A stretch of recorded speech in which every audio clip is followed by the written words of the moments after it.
नमस्कार साथियों।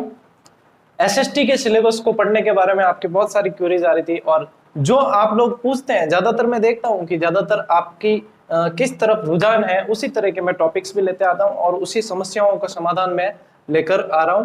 एसएसटी के सिलेबस देखने में बहुत ही लंबा चौड़ा लगता है, भीम का ये सिलेबस है ना। तो उसमें क्या होता है कि गाइड उठाकर देखते हैं या किताबें उठाकर देखते हैं तो पूरा ही ऐसे लगता है कि पूरा पढ़ने लायक है। अब सवाल कहाँ से ज्यादा आते हैं, कहाँ से नहीं आते, जब हम नए नए कंपटीशन की तैयारी करें तो इसमें काफी कंफ्यूजन होता है और उसमें समस्या बनी रहती है कि किस चीज पर ज्यादा वेटेज दिया जाए। इसी चीज को क्लियर करने के लिए आज मैं आपके साथ में सिलेबस शेयर कर रहा हूं और ज्यादातर देखेंगे कि ज्यादातर सवाल कहां से आते हैं और किन टॉपिक पर ज्यादा अपन को वेटेज देना है।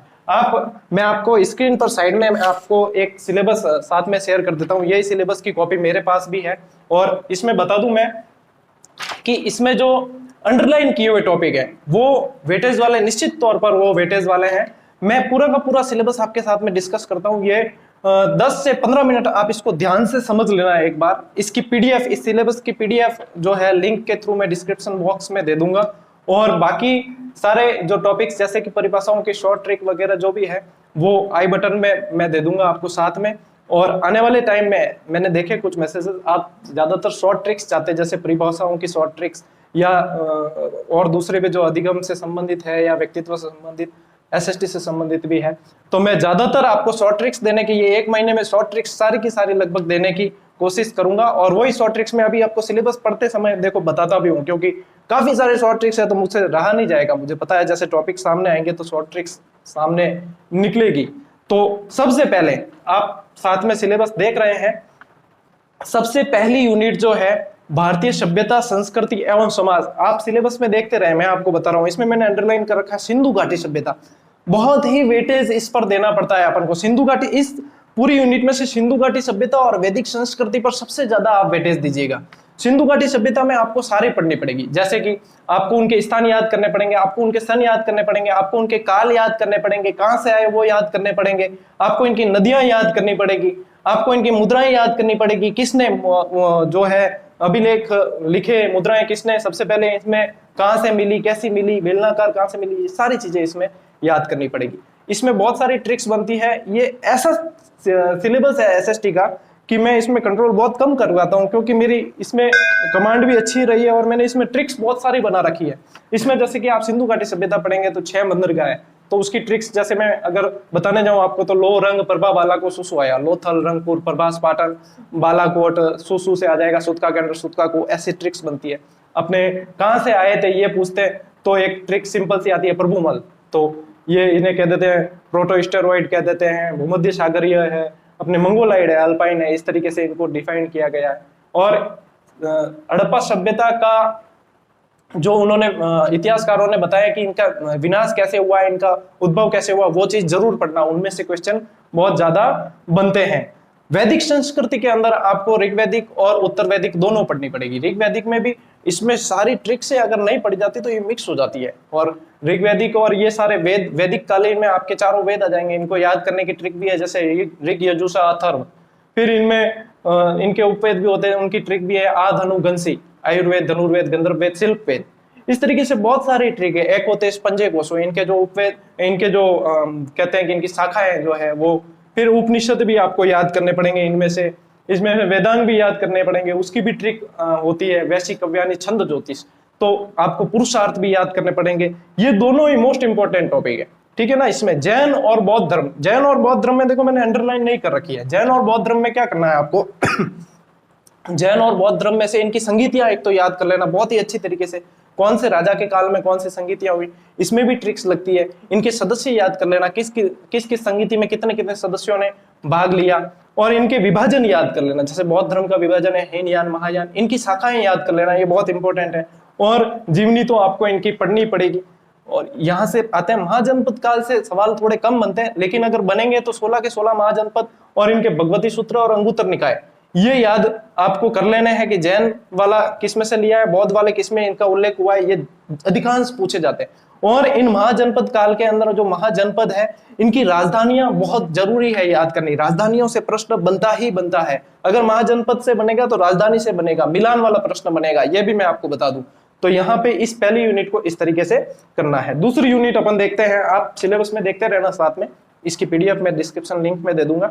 10-15 मिनट ध्यान से समझ लीजिए, फिर इस रणनीति के अनुसार, अभी तक आप पढ़ तो रहे लेकिन इस रणनीति के अनुसार फिर पढ़ लेना। दूसरी है आपके मौर्य तथा गुप्त साम्राज्य एवं गुप्तोत्तर काल। तो मौर्य और गुप्त साम्राज्य ये दोनों ही टॉपिक बहुत ही इंपॉर्टेंट टॉपिक है। मौर्य के अंदर आपको चंद्रगुप्त मौर्य, बिंदुसार और अशोक तीनों को वेटेज देना पड़ेगा आपको।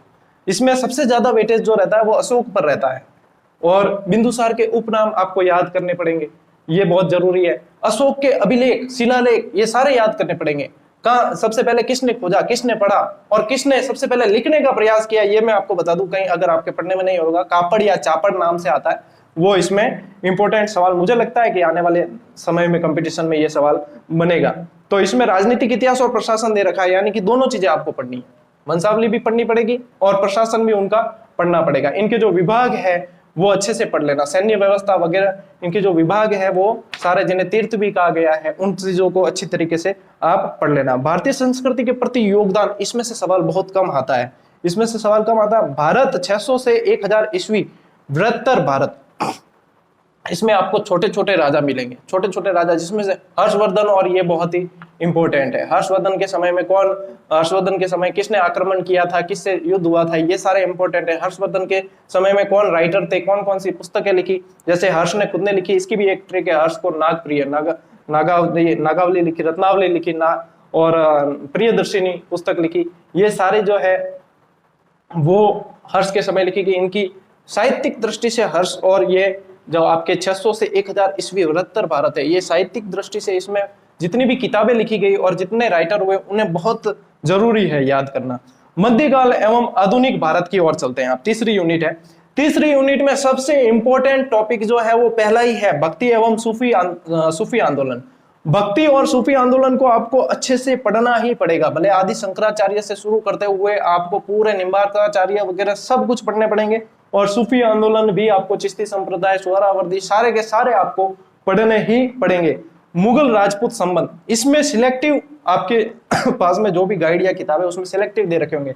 जिन राजपूत राजाओं का मुगलों से संबंध रहा था, जिस समय मुगल साम्राज्य था उस समय जिन राजाओं का संबंध रहा वो ही पढ़ने हैं केवल। और मुगल प्रशासन, प्रशासन के अंदर आपके सारे पद और सारी जितने भी उन्होंने वो बनाए हैं, सारी कलाकृतियां बनाई हैं, वो सारी चीजें इसमें पूछी जाती है। ताजमहल किसने बनाया, किस, और ये आपके इसमें मुजरा असर, जैसे कि सिरी कलम, जरी कलम, ये सारी चीजें, किस किस को कौन सी उपाधियां दी, कौन सा जो है चित्रकार किसके समय था, चित्रकार से बहुत प्रश्न बनते हैं, कौन सा जो संगीतज्ञ किसके समय था, ये यहाँ से प्रश्न मुगल प्रशासन के अंदर ही आ जाते हैं, ये प्रश्न यहाँ से बनते हैं एसएसटी के अंदर, इनको बहुत अच्छे तरीके से पढ़ लेना। भारतीय राज्यों के प्रति ब्रिटिश नीति, इसमें से प्रश्न कम बनते हैं लेकिन बनेंगे तो फिर उसमें आपको ये पढ़ना पड़ेगा कि किस समय घेरे की नीति थी, टाइम पीरियड पूछा जाता है, किस समय थी, बफर जोन में बफर किसे बनाया गया, ये सारी आपके रिंग फेंस पॉलिसी वगैरह, ये इसके अंदर प्रति ब्रिटिश नीति जो है इसके अंदर आ जाता है। 1857 की क्रांति इसमें इंपॉर्टेंट है। 1857 की क्रांति में क्या याद करेंगे, सबसे ज्यादा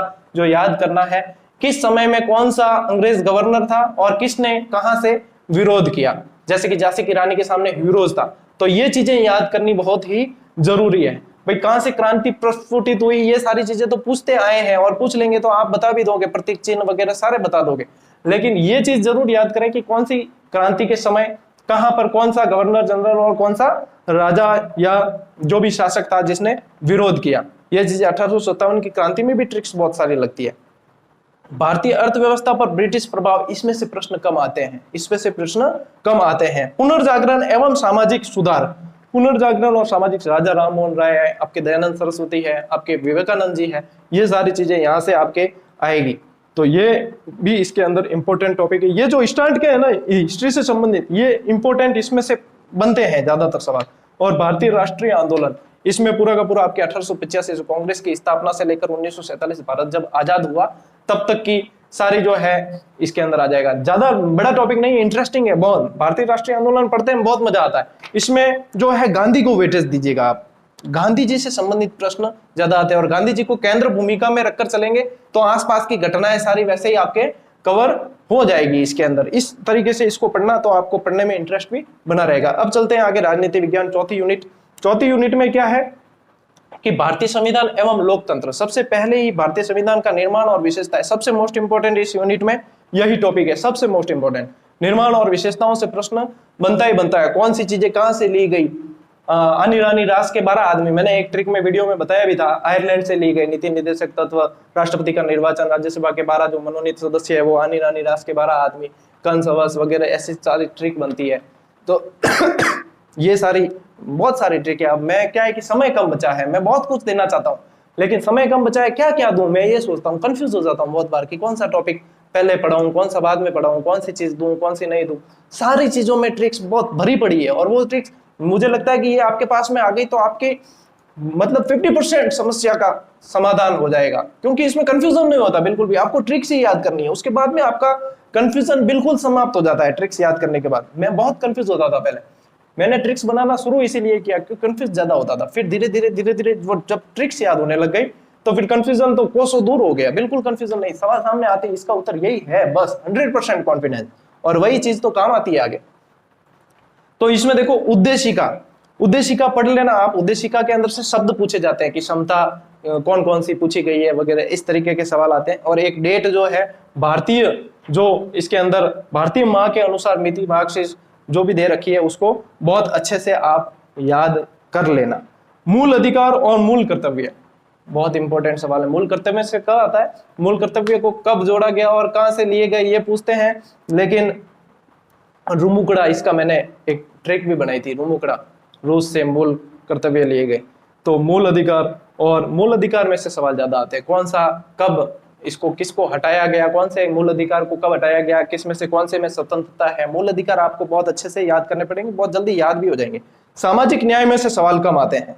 बाल अधिकार एवं बाल संरक्षण, ये जो है इस बार नया जुड़ा है, पहले अलग से नहीं था, ये किसी अन्य यूनिट के अंदर साथ में पढ़ लेते थे, लेकिन इसमें से सवाल आने के चांस थोड़े कम लग रहे हैं, आएंगे तो ऊपर से आने के लग रहे हैं। लोकतंत्र में निर्वाचन व मतदाता जागरूकता, इसमें से भी सवाल आने की संभावना कम लग रही है। मतदाता से संबंधित आपको मतदाता दिवस के बारे में पूछा जा सकता है और नॉर्मल से सवाल, बाकी मुझे इसमें से संभावना थोड़ी कम लग रही है क्योंकि इसमें इंपॉर्टेंट टॉपिक दूसरे ज्यादा है। सरकार गठन एवं कार्य, अगली यूनिट संसद के अंदर लोकसभा, राज्यसभा, राष्ट्रपति। संसद कहते ही आ गया, राष्ट्रपति इसमें अलग से दे रखा है लेकिन संसद कहते ही वो ऑटोमेटिकली आ गया, इंपॉर्टेंट है, वेटेज देना पड़ेगा आपको। प्रधानमंत्री एवं मंत्रिपरिषद, यहाँ पे भी वेटेज दे, एक एक क्वेश्चन दोनों में से आने की संभावना है। उच्चतम न्यायालय आएगा सवाल, पढ़ना पड़ेगा पूरा।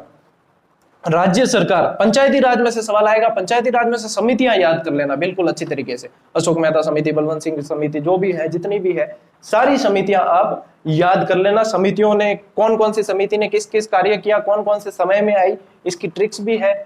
जैसे जैसे समय मिलेगा और ईश्वर ने अगर चाहा और परिस्थितियां कुछ ऐसी हुई, हालांकि मैं चाहता तो हूँ एग्जाम आगे नहीं खिसके, लेकिन परिस्थितियां अगर ऐसी हुई तो फिर मैं पहले आपको सारी ट्रिक्स ही देने की कोशिश करूंगा। ट्रिक्स क्योंकि विस्तृत टॉपिक तो आपने पढ़े हैं और बहुत सारी क्लासेस हैं जिसमें भी आप देख लेते होंगे, लेकिन ट्रिक्स नहीं बताते हैं, मेन मुद्दे पर नहीं आते हैं, तो कंफ्यूजन ऐसे का ऐसे बना रहता है। जो चीज देखनी है वो तो किताबों में ही मिल जाती है, तो फिर मेन चीज तो जो है वो कंफ्यूजन होता है। तो ये चीजें आप राजस्थान के विशेष संदर्भ में पंचायती राज एवं नगरीय स्वशासन, नगर पालिका और पंचायती राज दोनों सूचियों के विषय याद कर लेना। कौन से संविधान संशोधन से जोड़ा गया ये याद कर लेना, बहुत अच्छा है। जिला प्रशासन एवं न्याय व्यवस्था में से मुझे लगता है कि प्रश्न थोड़ा कम बनने की संभावना है, हालांकि मैंने अंडरलाइन इसको किया है, लेकिन फिर भी बता रहा हूं मैं आपको कि प्रश्न थोड़ा कम बनने की संभावना इसमें रहती है। छठी यूनिट बहुत इंपॉर्टेंट है आपकी, छठी यूनिट पृथ्वी पर हमारा पर्यावरण, इसमें अक्षांश और देशांतर इस बार जोड़े गए। हालांकि भूगोल अक्षांश और देशांतर के बिना अधूरा है, अक्षांश देशांतर के बिना भूगोल को नहीं याद किया जा सकता, लेकिन अक्षांश और देशांतर इस बार जोड़े हैं तो प्रश्न आने की संभावना भी बनती है, कोई ज्यादा नहीं। अक्षांश देशांतर बिल्कुल ही सरल है। पृथ्वी की गतियां ये याद कर लेना, वायुदाब एवं पवने, ये इतने अच्छे अच्छे टॉपिक है सारे और इतनी बढ़िया इनमें ट्रिक बनती है, और एक बार कंसेप्ट समझ में आ गया तो फिर पवनों की दिशा है, व्यापारिक पवने, पछुआ पवने, कौन सी दहाड़ता चालीसा गरजते, ये सारे नाविकों ने नाम दिए और इतने मतलब बढ़िया टॉपिक है कि इनको जब पढ़ाने का मौका मिलेगा तो मैं इंतजार कर रहा हूँ कि कब मैं वो ये चीजें पढ़ाऊंगा और आपके पास में वो जब ट्रिक्स और उन तरीकों से आएगी, धाराएं वगैरह, ये चक्रवात, प्रति चक्रवात, साइक्लोन, एंटी साइक्लोन, सूर्य ग्रहण, इसमें सोलर एक्लिप्स, लोनार एक्लिप्स, ये बहुत अच्छे टॉपिक है।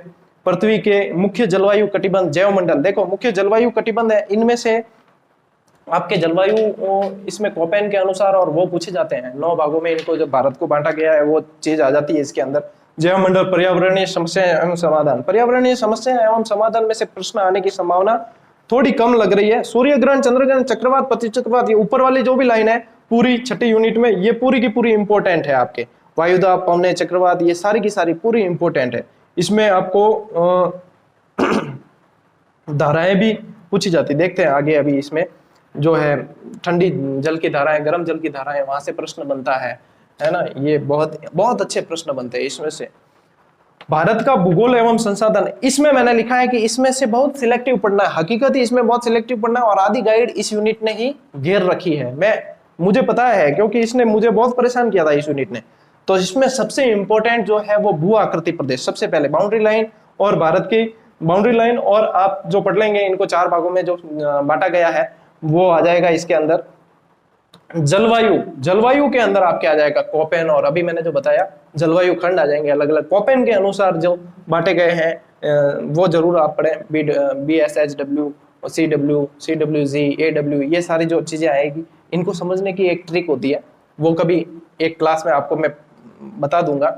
ये चीज इसके अनुसार पढ़ लेना। प्राकृतिक वनस्पति, इसमें से सवाल थोड़े कम बनने की संभावना है। वन्य जीवन, देखो प्राकृतिक वनस्पति, वन्य जीवन, बहुउद्देशीय नदी काठी परियोजनाएं, मृदा और कृषि फसलें, उद्योग, खनिज, परिवहन, इन सब में से 1 या 2 क्वेश्चन ही आएंगे।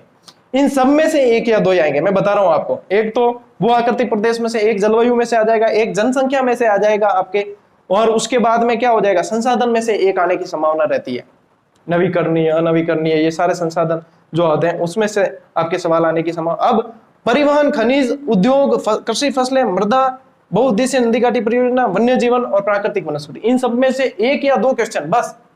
और ये जब पढ़ने जाओगे तो इतनी मतलब हो जाएंगे 100-150 पेज होंगे आपकी गाइड में से, वो इतना दे रखा है। अब इनमें से क्या करना है, इसमें से ऊपर की चीजें अपन को बिल्कुल कंठस्थ याद होनी चाहिए।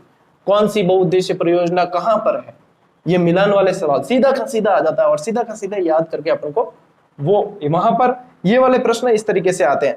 तो ये ऊपर की चीजें, मृदा में भी ऊपर की चीजें, खनिज में कौन सा खनिज कहां पाया जाता है, इधर यहीं से प्रश्न आने की संभावना रहती है। परिवहन के अंदर आपको तीनों ही परिवहन पढ़ने पड़ेंगे, तो इनको थोड़ा सा क्या है, यहाँ पे जनसंख्या को बहुत अच्छे से पढ़ के जाना। जनसंख्या में से प्रश्न बनते हैं, हमेशा बनते हैं, इस बार भी बनेगा। जनसंख्या, जलवायु, भू आकृति प्रदेश, ये बहुत इंपॉर्टेंट है इसके अंदर से। और बाकी सब में से आपके 1 या 2 क्वेश्चन इस यूनिट के बारे में, यही मैं आपको पहले भी मैंने बताया था कि इसमें यहाँ पर ये चीज होती है। अब आ जाते हैं राजस्थान। राजस्थान पर इस बार सरकार मुझे लगता है कि बहुत ज्यादा वेटेज रखेगी राजस्थान में से, क्योंकि बाहरी स्टेट से, बाहरी राज्यों से जो फॉर्म आए वो बहुत ज्यादा मात्रा में आए, तो राजस्थान के यूनिट पर वेटेज रहेगा। राजस्थान में से सवाल ज्यादा आएंगे, इस बात को ध्यान रखें। तो राजस्थान को बहुत अच्छे से पढ़ लेना है। राजस्थान का भूगोल एवं संसाधन, इसमें भौतिक प्रदेश पूरा का पूरा मतलब ट्रिक से बना हुआ पड़ा है, पूरा ट्रिक से ही पढ़ा जाता है इसको तो, और बहुत अच्छे से और इजीली पढ़ सकते हैं इसको। जलवायु एवं अफवाह प्रणाली, अफवाह प्रणाली में आपके नदियां सारी आ गई, 3 भागों में बांटा हुआ है, सारी की सारी सब आ जाएगी। तो ये भी पूरा मतलब क्या बताऊं मैं आपको। जैसे जिले हैं तो जिले में भी, जिलों में बहुत सारी ट्रिक है। मैं बता दूं, जैसे सांबर झील है। अब सांबर झील में पूछ लेते कि सांबर झील में इनमें से कौन सी नदी नहीं गिरती, तो 4 नदियां गिरती है, और बिल्कुल इस सरल ट्रिक है। खारू, मेथू, खादूसा, मारवाड़ी में बनाई हुई। खारू, मेथू, मेथी खारी होती है ना, खारू, मेथू, खादूसा, ठीक है ना। खारी, मेंथा, रूपनगढ़, खंडेला हो गई। खारू, मेथू, खादूसा, सा यानी सांबर, खारी, मेंथा, रूपनगढ़ और खंडेला, ये जो आकर गिनती है सांबर झील के अंदर गिरती है। और ये इस तरीके से और भी जिलों में तो बहुत सारी मतलब ट्रिक्स है और बहुत चीजें अच्छी जानने लायक है। कौन सी खारे पानी की है, कौन सी मीठे पानी की है, और उनको भी पढ़ने का मजा आता है। और बता दूं मैं आपको, मृदा, जल संरक्षण एवं संग्रहण, तो मृदा में से प्रश्न यहाँ थोड़े कम आते हैं। मृदा में से राजस्थान में प्रश्न कम आते हैं। जल संरक्षण एवं संग्रहण, इसमें पालर पानी और वो जो व्यवस्थाएं होती है उनसे संबंधित आ जाते हैं, लेकिन इनमें से भी प्रश्न थोड़े कम आएंगे। कृषि फसलों में से आने के चांस रहते हैं, उसमें रबी, खरीफ और जायद। उसकी मैं ट्रिक्स नाम का एक वीडियो चैनल पर डाला हुआ है, उसके अंदर मैं खरीफ की फसल की ट्रिक्स आपको शायद बता दी है, रबी की बता दी है, बाकी भी मैं बता दूंगा आपको, खरीफ और जायद की भी बता दूंगा। और जो अपने वो होती है औद्योगिक फसलें जो होती है, नकदीकरण वाली फसलें, वो भी बता दूंगा ट्रिक से। उद्योग, खनिज, परिवहन, ये चीजें ऊपर से याद करने की होती है। उद्योग और खनिज और परिवहन जो है, खनिजों में कौन सा खनिज कहाँ से मिला जाता है, ऊपर से ज्यादा इसमें बनते हैं क्वेश्चन। अब ये ऐसा नहीं है कि मैं ऊपर से कह रहा हूँ और अंदर से आ जाए कह दो कि गुरुजी थैंक क्यों ऊपर हुआ के और मायू आ गए। मैं आपको एक रूपरेखा बता रहा हूँ कि कहाँ से वेटेज ज्यादा रहता है, कहाँ से कम। अब एग्जामिनर के ऊपर डिपेंड करता है कि वो किस तरह का पेपर बनाना चाहता है। और एग्जामिनर हमेशा ये भी देखता है कि कंपटीशन कितना, फॉर्म की संख्या देखकर पेपर का स्तर डिपेंड उस पर डिपेंड करता है, फॉर्म की संख्या पर। फॉर्म की संख्या आपको पता है तो पेपर का स्तर भी आप समझ सकते हैं कि कैसा आएगा। फिर इसमें राजस्थान की प्रमुख नहरें एवं नदी घाटी परियोजनाएं, इसमें भी आप कौन से राज्य से संबंधित है ये अच्छे से पढ़ लें। सबसे पहली कौन थी, कौन सी, इंदिरा गांधी परियोजना को बहुत अच्छे से पढ़ लेना, लगभग प्रश्न वहीं से बनता है। इसमें कौन सी नहरें कहाँ पे मिलती है, कुमारा मारिया नहर कहाँ मिलती है, वो सारी की सारी चीजें जो है ये पढ़नी पड़ेगी आपको। परिवहन, उद्योग एवं जनसंख्या, इसमें भी जनसंख्या पर विशेष जोर रखना, जनसंख्या में से प्रश्न हमेशा आते हैं। पर्यटन स्थल, पर्यटन की पॉलिसियां, वन एवं वन्य जीवन, वन एवं वन्य जीवन में से अभ्यारण्य वगैरह आपके इसमें। राजस्थान तो मैं पूरा ही इंपॉर्टेंट, देखो सब पर इंपॉर्टेंट मैंने लगा रखा है, तो राजस्थान तो वैसे ही इंपॉर्टेंट यूनिट में माना जाता है। अब राजस्थान का इतिहास, इतिहास में प्राचीन सभ्यता एवं जनपद, तो प्राचीन सभ्यता में से प्रश्न आते हैं, कालीबंगा है, आहड़ है, बैराट है, इसमें से प्रश्न बनता है, ये इंपॉर्टेंट है। और राजस्थान के प्रमुख राजवंशों का इतिहास, सभी राजवंशों का नहीं है, प्रमुख राजवंशों का है, तो प्रमुख राजवंश ही पढ़ने हैं। और राजस्थान का इतिहास तो बहुत ही अपन को फेमिलियर लगता है, पढ़ने में भी अच्छा लगता है। राजस्थान के इतिहास को याद करने की, देखो आप अगर राजवंश याद कर लोगे, राजाओं के क्रम याद कर लोगे और मुख्य मुख्य राजा के क्रम आपको याद है, तो उन्होंने क्या क्या कार्य किए हैं और उनके समय क्या कार्य हुए, वो वैसे ही याद हो जाते हैं। अब जैसे इसमें ट्रिक बनती है, ट्रिक भी एक बार याद करने में जोर पड़ता है, लेकिन एक बार याद हो गई तो उसके बाद में तो बिल्कुल इजी हो जाता है। जैसे मारवाड़ की मैं बताऊं आपको या मेवाड़ की बताऊं, तो मेवाड़ की जैसे कि एक दो ट्रिकें बनती है, एक तो होती है रावल शाखा और एक राणा शाखा। तो रावल शाखा की गुसी बापा अक्षय साकू जेते सर, ऐसी ट्रिक है, डिफाइन किसी और वीडियो में करेंगे, मैं बता दूं एक बार बोलकर। और फिर राणा शाखा आ जाती है तो सिसोदा वंश की स्थापना हो जाए, सिसोदिया वंश की, और अमीर ने स्थापना की। फिर यहाँ से सिंह को लाख बार मौका मिला, कुंवारा संगा रवि बनकर यूपी आकर जगराजे आस जगह भीम स्वरूप से एफबी पर अकाउंट खोला, हो गई भाई ट्रिक होगी। वापस बोलूं क्या, सिंह को लाख बार मौका मिला, कुंवारा संगा रवि बनकर यूपी आकर जगराजे आस जगह भीम स्वरूप से एफबी पर अकाउंट खोला। सारे के सारे शासक आ गए, मेवाड़ के सारे शासक आ गए आपके साथ में, एक लाइन में धड़ा धड़ धड़ा धड़ धड़ा धड़, और लारे लारे मतलब एक एक डिपेंड करना, एक एक शब्द से निकालेंगे ना, और इतिहास तो मतलब चुटकियों में याद हो जाएगा पूरा। ऐसी चीज है ये, तो ऐसी चीज है।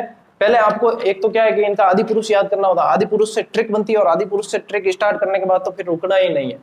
और सारे वंशों, सारे राजवंशों की ट्रिकें भरी पड़ी है, सब बहुत सारी ट्रिकें हैं।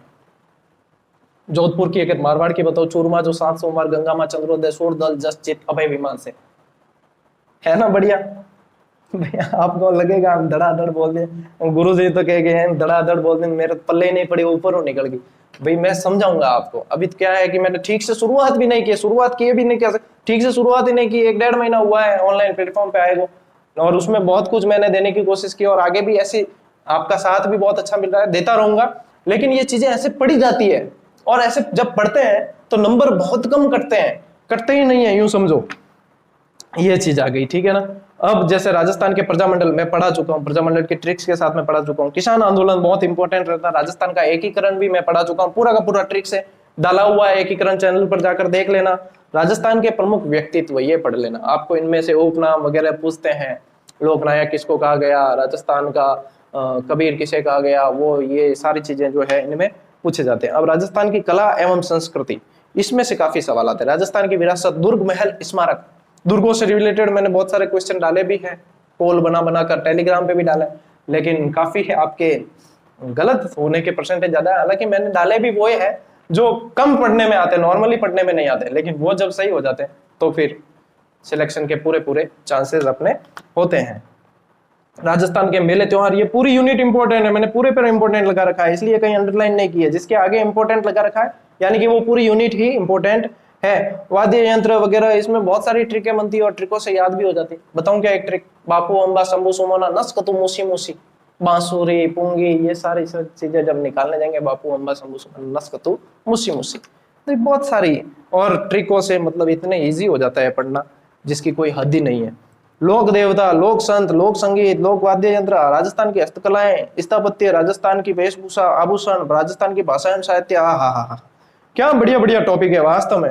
जब पढ़ते हैं ना तो इच्छा ही नहीं होती कि किताब छोड़े, मतलब पढ़ने की आगे से आगे इच्छा होती ही जाती है, क्या पढ़े और क्या छोड़े, सारी की सारी ऐसे टॉपिक है और याद भी हो जाते हैं अच्छे से। हाँ ये बात अलग है कि कंफ्यूजन होता है, जितना ज्यादा पढ़ते हैं उतना ज्यादा कंफ्यूजन होता है, तो ये सभी के साथ में। अब इसके आगे एक नई यूनिट जोड़ी हुई है, बीमा एवं बैंकिंग प्रणाली, ये नई यूनिट जुड़ी है। इसमें देखो सहकारिता इसमें जोड़ा गया है, ठीक है। सहकारिता हमने उस समय वैसे ही पढ़ी थी, नहीं जोड़ा हुआ था तो भी पढ़ी थी।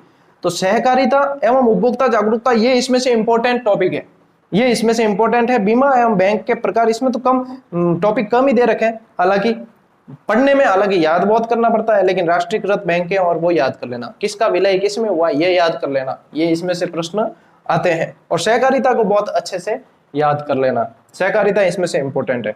अब शिक्षा शास्त्रीय मुद्दे, दोनों यूनिट पीछे की बची जो आपके शिक्षा शास्त्रीय मुद्दे में, तो मैं क्या बताऊं, ये तो इसमें से अगर बताने जाऊं मैं तो इसमें से जैसे शिक्षा शास्त्रीय मुद्दे जो नंबर 1 दे रखा है, इसमें से आपके इंपॉर्टेंट देखा जाए सामाजिक विज्ञान, सामाजिक अध्ययन की संकल्पना, इस संकल्पना में से प्रश्न बहुत कम आते हैं। कक्षा कक्ष की प्रतिक्रियाएं, क्रियाकलाप एवं विमर्श, इसमें से सवाल आते हैं। और अध्ययन के अध्यापन की समस्याएं और समालोचना, अब इसमें क्या होता है कि अध्ययन और अध्यापन की समस्या, इसमें आपको पॉजिटिव थिंकिंग रख के बिल्कुल अच्छे से करना है। जितना सकारात्मक उत्तर दोगे उतना ही सही होने के चांसेस ज्यादा रहेंगे। सकारात्मकता बिल्कुल होनी चाहिए इनको करते समय, इसमें नकारात्मकता इनको करते समय आ गई तो आपके नंबर वहीं कट जाएंगे। बिल्कुल भी नकारात्मक, जो सबसे पॉजिटिव है वो उत्तर वहां पर सही होगा। और जो अंतिम यूनिट है परीक्षा अनुभवी, इसके अंदर से देखो अधिगम सामग्री एवं सहायक सामग्री, ये मोस्ट इंपोर्टेंट है, यह मोस्ट इंपोर्टेंट है। सूचना एवं संचार प्रौद्योगिकी, ये 2 इसमें से मोस्ट है, और एक लास्ट में मूल्यांकन दे रखा है। इस पूरी यूनिट में से ये 3 चीजें बताई मैंने, वो मोस्ट इंपोर्टेंट है।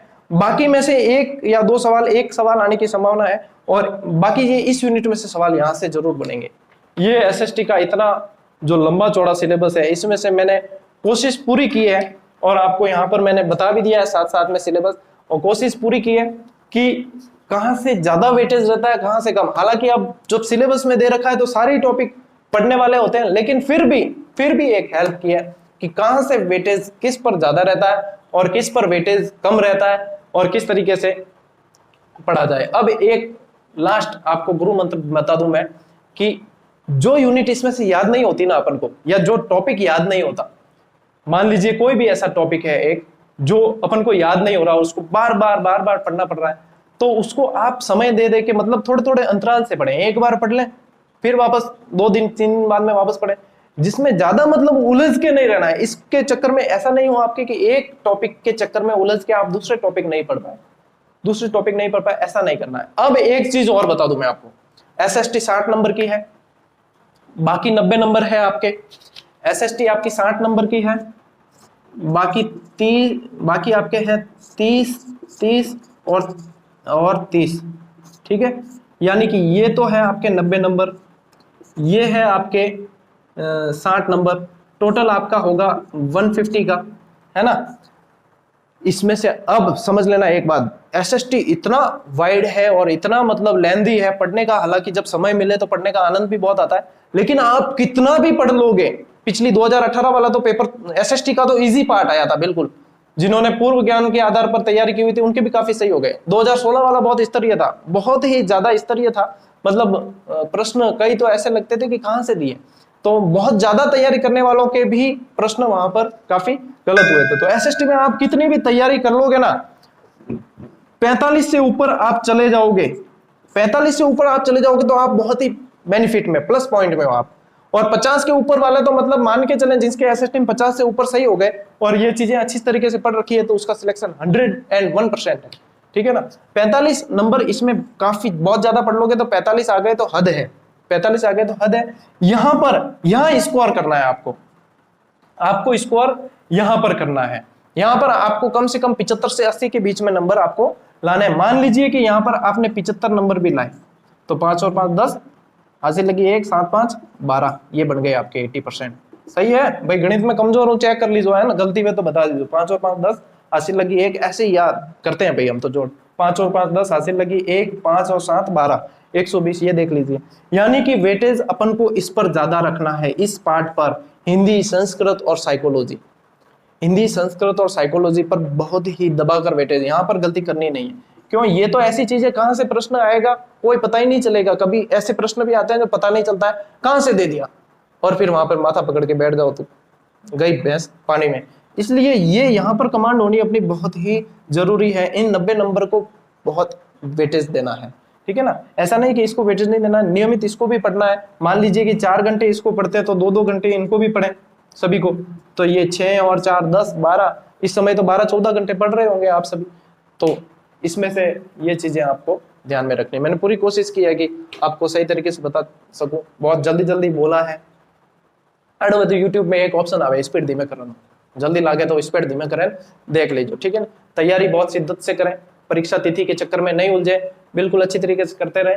मैं आपके साथ में ऐसे ही वीडियो जो जहां पे कंफ्यूजन होता है वो डालता रहूंगा। और किससे संबंधित ट्रिक्स आपको पहले चाहिए, कौन से ऐसे टॉपिक है, एसएसटी में भी बता सकते हैं आप, साइकोलॉजी में भी बता सकते हैं, कौन से ऐसे टॉपिक है जिनके बारे में ट्रिक्स जल्दी चाहिए, परिभाषाओं की चाहिए, तो वो भी मुझे कमेंट करके बताएं। और चैनल को शेयर जरूर करें, शेयर करें ज्यादा से ज्यादा। जितनी ज्यादा रीच होगी, जितने लोगों के पास में पहुंचेगा, उतना ही हमारा भी रेगुलर क्लास लाने का मन बनेगा कि हाँ देखो अपने को प्रतिक्रिया बहुत अच्छी मिल रही है, और अपनी लोगों को जो है जरूरत है आपको, तो जरूरत है तो भी हमारे कोई आपसे कोई आर्थिक लाभ तो लेना नहीं है, सिर्फ सब्सक्राइब करने का कह देते हैं। वो भी इसलिए ताकि क्या है कि हमें पता चले कि हमसे कितने लोग जुड़ चुके हैं और किस हिसाब से हमें आगे पढ़ाना है। और क्या है कि जितने लोग देखते हैं तो उस तरीके से पढ़ाने का भी मजा आता है, जब रेस्पॉन्स अच्छा मिलता है तो पढ़ाने का भी मजा आता है। तो इसी मजे के साथ में अपन पढ़ेंगे, आपको पूरी तरीके से बता दिया है। अब मिलते हैं अगले वीडियो में। राम राम, जय हिंद।